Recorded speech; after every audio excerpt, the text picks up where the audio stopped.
Assalamualaikum warahmatullahi wabarakatuh.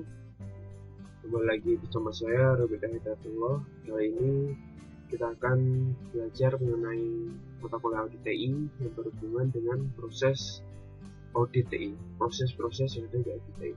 Oke, langsung saja. Oke, yang pertama kita ada proses-prosesnya. Di sini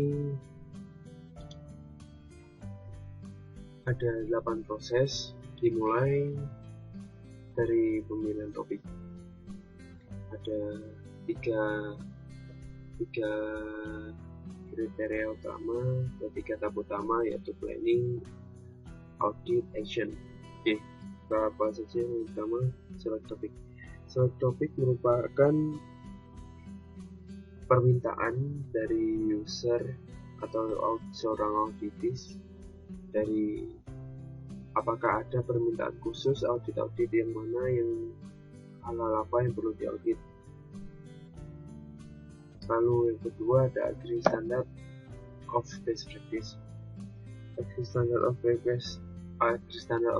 best practice ini, best practice adalah memilih sebuah standar yang disepakati antara sang auditor dan sang auditis, sehingga proses audit dilaksanakan berdasarkan standar tersebut agar sesuai dengan spesifikasi yang berlaku dan standar yang berlaku, sehingga yang dihasilkan adalah hasil audit yang terstandar.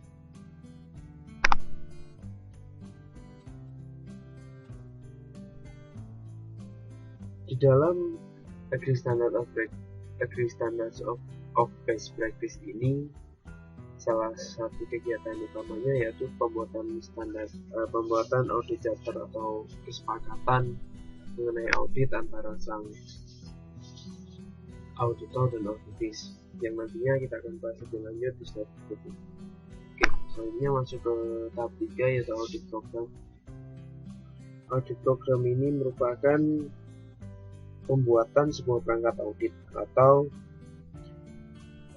biasa disebut tools untuk menyamakan bagi auditor dalam melakukan audit, sehingga antara auditor satu dan auditor lainnya diharapkan hasil auditnya sama karena menggunakan tools yang sama dan objek yang sama. Lalu yang keempat, pilot and data collection.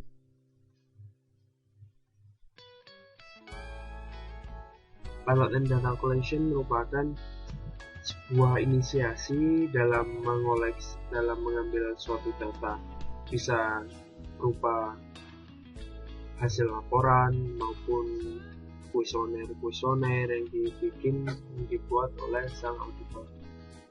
Di sini pengumpulan data bisa dilakukan secara profesional ataupun menggunakan sebuah perangkat software.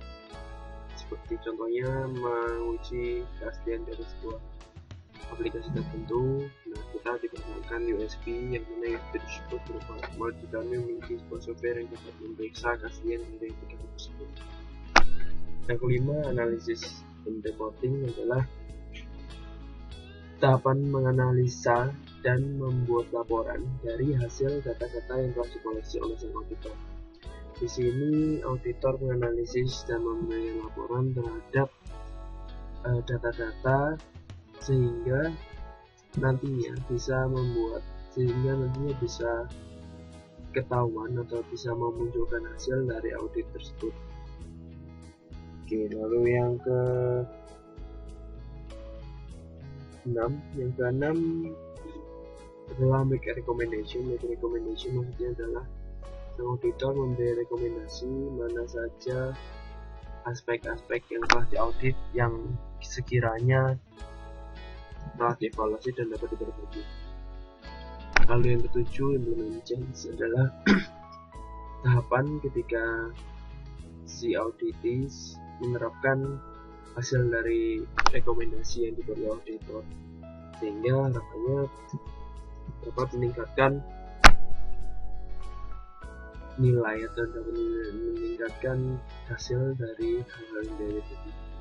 Selanjutnya ke-8, re-audit adalah proses audit kembali apa saja dan hal-hal apa saja yang sudah diaudit kemarin dan diaudit kembali satu tahun atau beberapa tahun kemudian. Tujuannya adalah untuk melihat apakah rekomendasi tersebut sudah dilaksanakan dan apakah pelaksanaan tersebut sudah sesuai dengan yang disarankan sehingga mendapatkan hasil yang diinginkan. Oke, setelah kita mengetahui prosesnya, sekarang kita masuk ke dalam audit charter.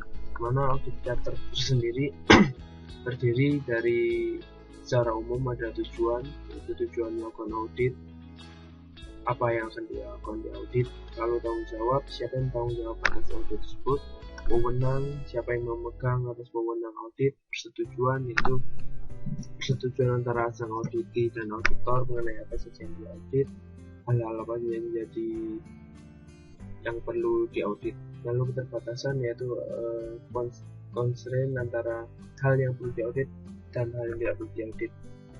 Dengan akuntabilitas adalah akuntabilitas secara audit atau apakah apa saja yang dapat dinilai. Secara garis umum audit charter terdiri dari 6 ini, tapi bisa didetailkan lagi atau dideskripsikan lagi ke dalam hal-hal yang lebih detail lainnya. Oke, selanjutnya adalah ini kita pahami mengenai antara apa sih perbedaan proses audit dan program audit. Sebenarnya proses audit merupakan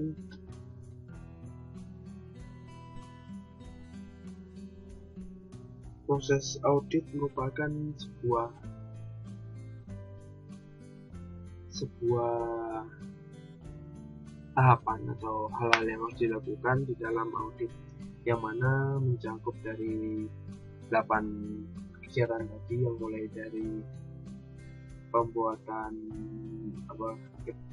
yang dimulai dari memilih topik, lalu menyetujui standar dan sebagainya. Sedangkan program audit sendiri merupakan tools atau alat yang digunakan oleh auditor yang harus sama, sehingga antara auditor satu dengan auditor lainnya menghasilkan hasil audit yang sama dengan objek yang sama hingga menghasilkan nilai yang sama.